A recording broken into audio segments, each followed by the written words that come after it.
A atração a seguir é recomendada para todas as idades.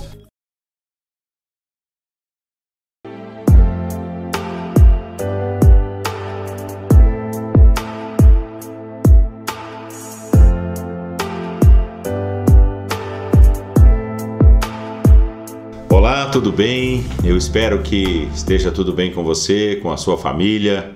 Espero sinceramente que a graça do Senhor esteja de forma abundante e plena em meio aos seus, em dias de tantas notícias ruins, em coisas complicadas que nos cercam. É sempre bom a gente saber que há um Deus que se importa conosco, um Deus que nos guarda, que nos cerca por trás e por diante, e sobre nós Ele coloca a sua mão. Que este Senhor esteja guardando a sua vida. Se você tiver uma Bíblia e puder apanhá-la neste momento, o texto que eu tenho aqui, ele é um texto relativamente comprido, mas é contraproducente simplesmente fazer a leitura do texto. Portanto, eu vou tentar discorrer sobre alguns versículos aqui da palavra em Josué capítulo 6, no Antigo Testamento, o livro de Josué capítulo 6, é o texto que nos remete à tomada da cidade de Jericó. Josué foi vamos dizer assim, o sucessor de Moisés. Eu creio que o primeiro grande desafio de um líder é suceder um grande líder. Moisés foi um líder que Deus falava com ele face a face, alguém que foi amigo de Deus, alguém que tinha uma intimidade com o Senhor, e de repente Josué assume a lacuna, ele assume, vamos dizer assim, a continuação de toda a trajetória de Deus com a nação de Israel. Moisés foi o líder que libertou o povo da escravidão egípcia, e Josué foi aquele que conduziu o povo para assumir, vamos dizer assim, o cumprimento da promessa. A promessa foi dada aos pais, passou então a Moisés como líder, e Josué seria aquele que terminaria, vamos dizer assim, levando o povo a atravessar para dentro do território de Canaã, que seria a terra da promessa. Naquela época em que Josué deveria fazer isso, o Rio Jordão ele estava na época das cheias, então era um rio transbordante, e você precisa entender que era um povo muito numeroso, e para que eles pudessem chegar ao território de Canaã, teriam que passar o Rio Jordão com crianças, com idosos, e isso era um desafio, era um grande desafio. Como passar o Rio Jordão? Então, assim que Josué ele assume, vamos dizer assim, a incumbência de passar com este povo, começam os milagres, Começam os milagres. O primeiro milagre foi justamente a travessia do Rio Jordão. Neste capítulo 3 de Josué, se você tiver uma Bíblia e quiser abrir, no capítulo 3, do verso 1 até o verso 17, todo o capítulo 3, nós temos o relato, vamos dizer assim, desse milagre, dessa travessia do Rio Jordão. Eles deveriam se preparar em santidade para que no outro dia Deus fizesse o milagre. Capítulo 3, verso 5 disse Josué ao povo: santificai-vos, porque amanhã o Senhor fará maravilhas no meio de vós.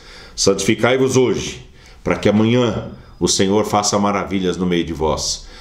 Muitas vezes nós queremos a bênção, nós queremos o milagre, mas nós não queremos a parte mais complicada, que é a parte da santificação, que é a parte de se manter em santidade. Deus disse: olha, vocês querem receber o milagre, então se santifiquem hoje, estejam preparados, porque amanhã eu vou fazer maravilhas diante de vós. No verso 13 está a explicação, capítulo 3, verso 13, de como Deus faria este milagre. Porque há de acontecer que assim que as plantas dos pés dos sacerdotes que levam a arca do Senhor, o Senhor de toda a terra, pisem nas águas do Jordão, serão elas cortadas. Gente, deixa eu passar uma máxima aqui para você.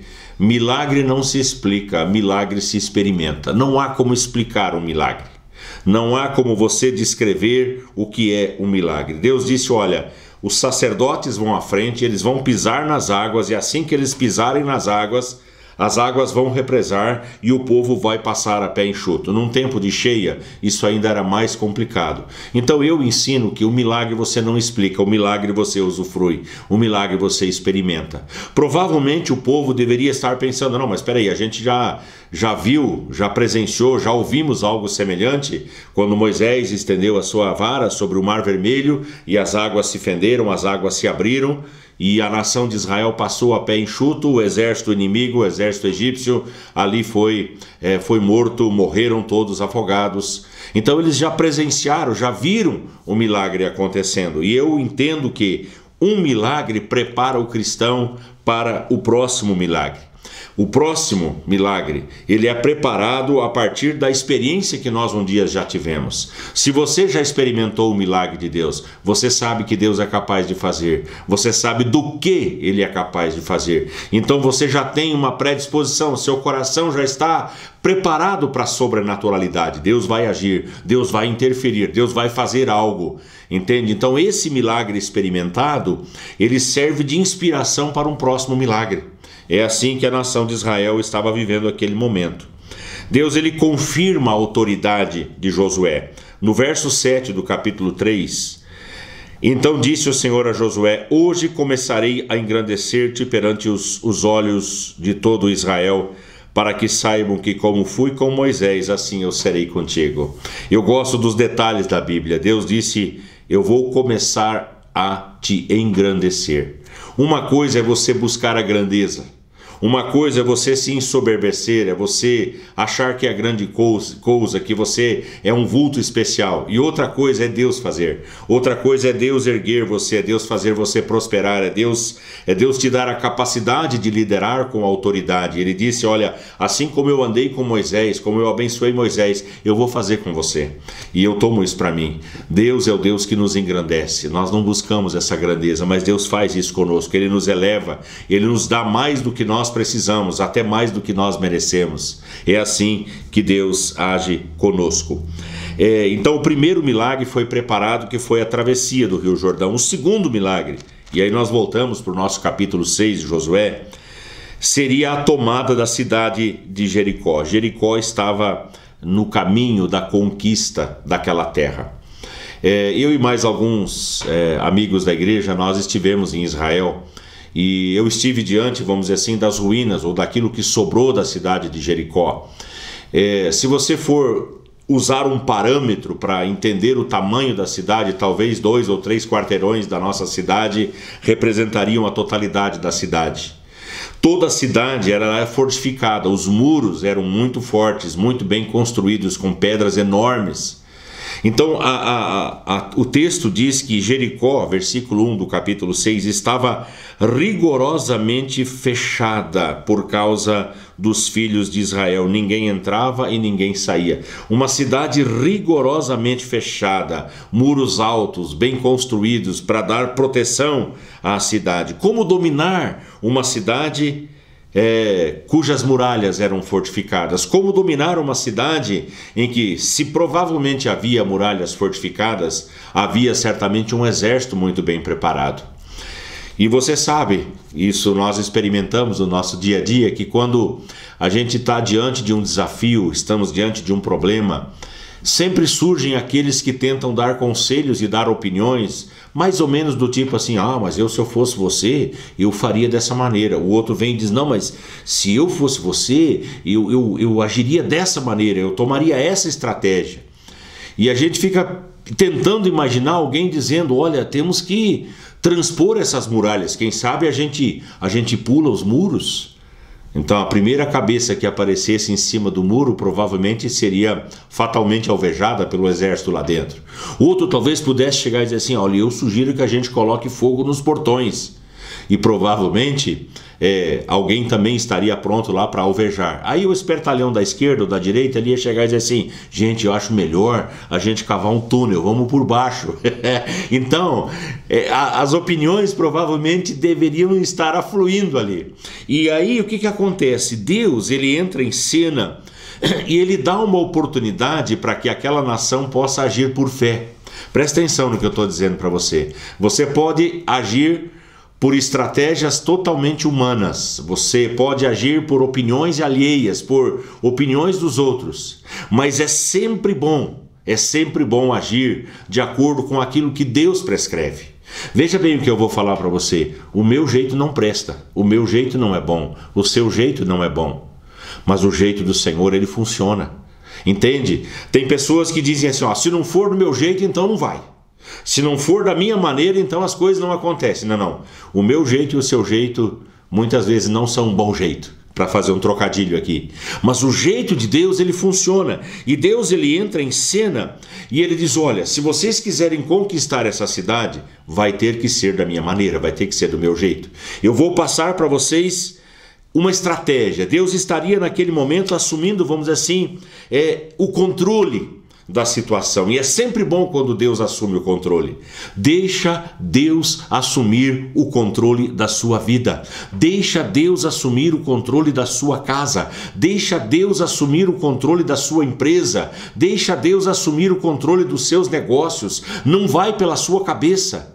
Deus é um Deus sábio, Ele sabe o que Ele está fazendo e Ele passa as instruções para Josué e consequentemente para a sua liderança. A primeira coisa que Deus fala, Ele diz, olha, versículo 2 do capítulo 6, entreguei na tua mão a Jericó, ao seu rei e aos seus valentes. Deus está dizendo o seguinte, olha, é o seguinte, vocês não precisam fazer nada. Por quê? Porque eu já entreguei aquele rei, aquela cidade, eu já entreguei nas suas mãos. Eu gosto dessa expressão, eu já coloquei nas suas mãos.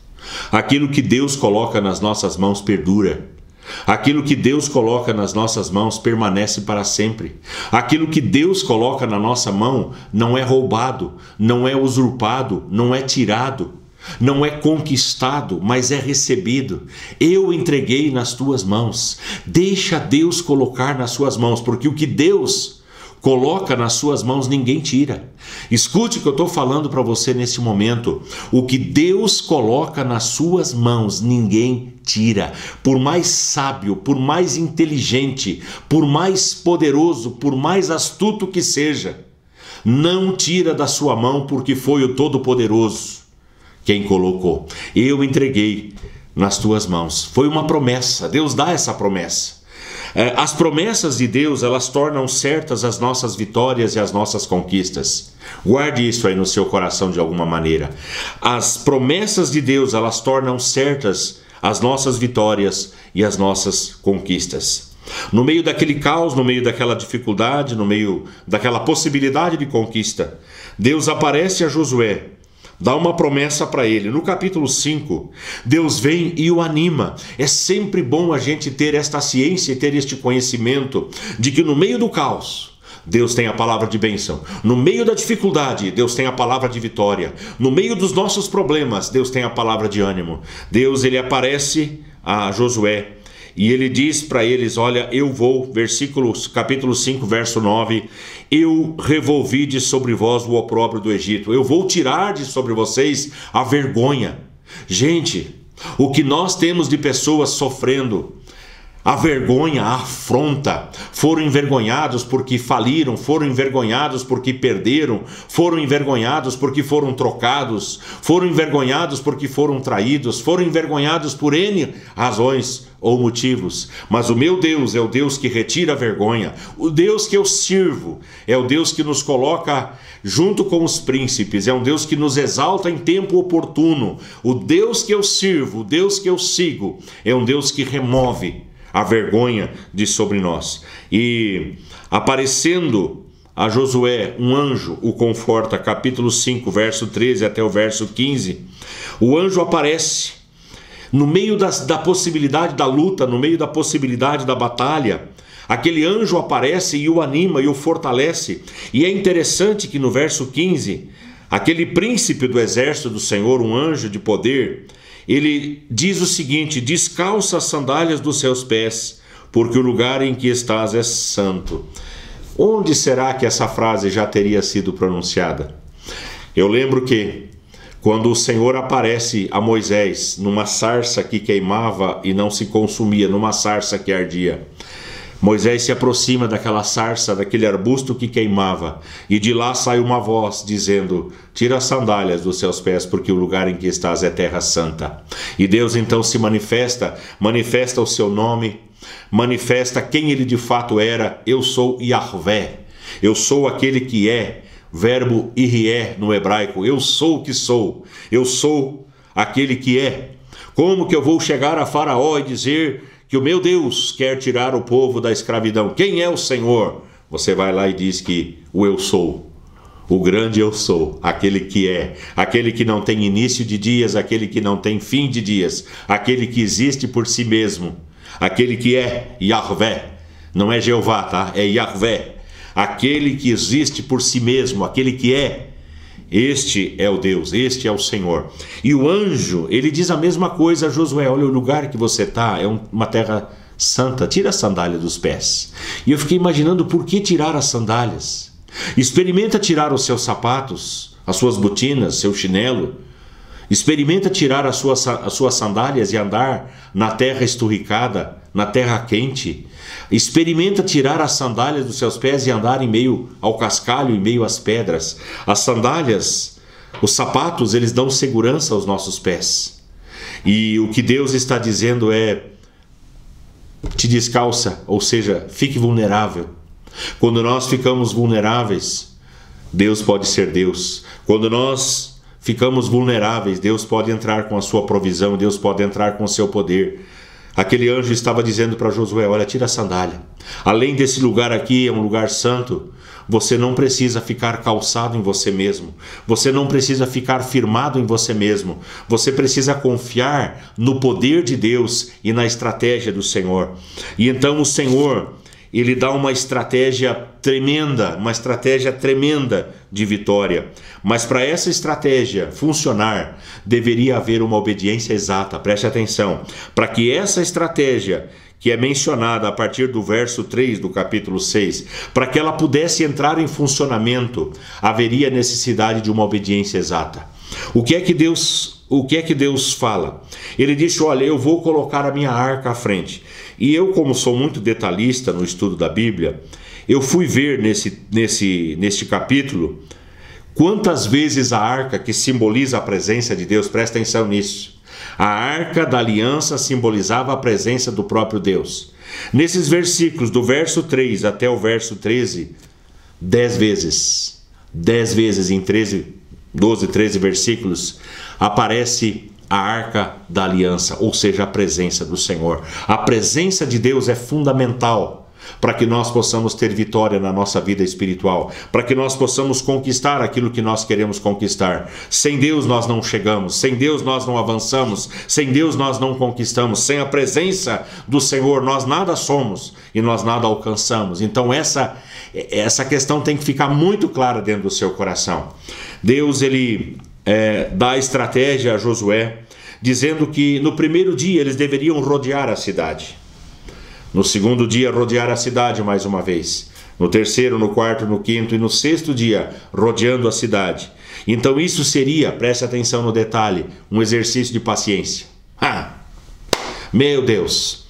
Aí pegou pesado, pegou na nossa área de dificuldade. A gente quer as coisas tudo meio que imediatamente, tudo para agora. Tem que ser tudo na velocidade da tecnologia, tem que ser, a coisa tem que acontecer. E a Bíblia nos fala de paciência, de ser paciente, de saber esperar o tempo de Deus, de saber esperar o tempo certo. O exercício de paciência, Deus diz: vocês vão rodear a cidade uma vez. No sétimo dia, vocês vão rodear a cidade 7 vezes. E aí nós vemos mais um detalhe. Aí não é só o exercício de paciência, o exercício de esperar, mas é o exercício do esforço, da exaustão. Tem gente querendo conquistar as coisas de braço cruzado. Tem gente querendo conquistar as coisas sem nada fazer. E a Bíblia diz que o reino de Deus, ele é tomado por esforço, e somente aqueles que se esforçam se apoderam dele. Então precisa de paciência, sim, precisa de muita paciência, precisa saber esperar, mas precisa também de esforço, precisa entender o propósito de Deus. E não parou por aí. Deus disse: vocês vão rodear uma vez cada dia da semana, no sétimo dia vocês vão rodear 7 vezes. E depois que os sacerdotes entrarem em cena, eles tocariam as suas trombetas, os seus chofares. E vocês, depois do toque da trombeta, vocês vão gritar. Meu Deus do céu, gritar? Como assim? Deus diz, vocês vão berrar, vocês vão gritar. E assim que vocês gritarem, as muralhas vão cair. E aí é que entra a tal da fé. Como que as muralhas vão cair? Vão cair no grito, pastor? Vão cair no berro? Sim, tem batalhas que nós só ganhamos no grito. Eu sempre brinco que lá em casa, né, minha esposa ganha todas as batalhas, né? Todas as batalhas são ganhas lá dentro no grito. É brincadeira minha, se ela estiver ouvindo, ela vai me matar depois, né? Mas é por aí. Tem coisas que a gente precisa, mesmo parecendo ridículo, mesmo que isso soe de maneira estranha, a gente precisa obedecer. Então havia uma estratégia estabelecida pelo Senhor e Josué deveria seguir à risca, e de fato eles fizeram assim. Quando no 7º dia tocaram as trombetas, rodearam a cidade, gritaram, os muros ruíram e eles tomaram posse daquela cidade. Então o que nós aprendemos? Nós aprendemos que os milagres não acontecem sem paciência. Segunda coisa que nós aprendemos é os milagres não acontecem sem esforço. Terceira coisa, os milagres não acontecem sem fé. Se nós quisermos agradar a Deus, nós precisamos aprender a viver por fé, por mais absurdo que isso pareça. Em quarto lugar, as bênçãos de Deus, elas vêm pela fé. Tiago disse, se alguém necessita de sabedoria, peça a Deus que nada lhes impropera, mas a todos dá de maneira liberal. Deus dá. E eu não preciso só de sabedoria, tem outras coisas tantas que eu preciso. Peça com fé, em nada duvidando. Então, em quinto lugar, os milagres jamais acontecem sem obediência. Se não obedecer, depois você dá uma olhada na história de Naamã. E você dá uma olhada na história do primeiro milagre de Jesus realizado nas bodas de Caná, quando falta vinho naquela casa. E Jesus chega para os serventes e fala assim, fazei tudo o que ele vos disser, façam tudo o que Jesus disser. E Jesus diz, olha, vão lá, encham as metretas de água e eu vou transformar essa água em vinho. Os serventes devem ter pensado, esse cara está doido? E Jesus vai lá e produz 739 garrafas do melhor vinho possível de ser imaginado, para que aquele noivo não passasse vergonha. Não quero dar ênfase nisso. Quero dar ênfase na obediência. Eles obedeceram e o milagre aconteceu e aquele noivo não passou vergonha. Então muitas vezes os milagres vêm, eles vêm a partir da fé, eles vêm a partir da nossa obediência. E a última coisa que você tem que guardar é que a vitória veio no tempo de Deus e veio do seu modo. Não é do meu jeito e não é do seu jeito, mas é do jeito do Senhor, é do jeito de Deus. E isso nós temos que entender. Qual é o seu obstáculo? Qual é o seu obstáculo neste momento? Vamos colocá-lo diante do Senhor em oração? Senhor amado, em nome de Jesus, tantos neste momento que ouvem, que assistem a esta programação, têm os seus obstáculos, têm os seus muros, têm as suas batalhas, têm as suas lutas, têm as suas dificuldades, têm os seus problemas dentro de casa, têm os seus problemas no seu trabalho, em meio à família e tantos lugares. Eu oro neste momento, Deus, para que essas muralhas, para que estes problemas caiam pela fé, para que eles caiam pela obediência, para que eles caiam, Senhor Deus, segundo aquilo que o Senhor estabelece, as estratégias que o Senhor estabelece para que vivamos. Nós queremos usufruir do seu melhor, nós queremos usufruir das tuas bênçãos, Senhor, mas para isso nós precisamos da tua interferência. Não queremos agir por nós mesmos, mas queremos agir na autoridade do grande eu sou, daquele que é, daquele que existe, o nosso Deus, o nosso Pai, o nosso Senhor, o grande eu sou. Que a tua bênção venha sobre cada lar, sobre cada família. O Senhor guarde em amor a cada uma dessas pessoas que estão à frente deste aparelho neste momento, para a glória do teu nome. Assim oramos e agradecemos. Amém e amém. Que Deus te abençoe, que Deus te guarde, que você tenha dias de experimentar o sobrenatural e os grandes milagres do Senhor na sua vida. Fique em paz.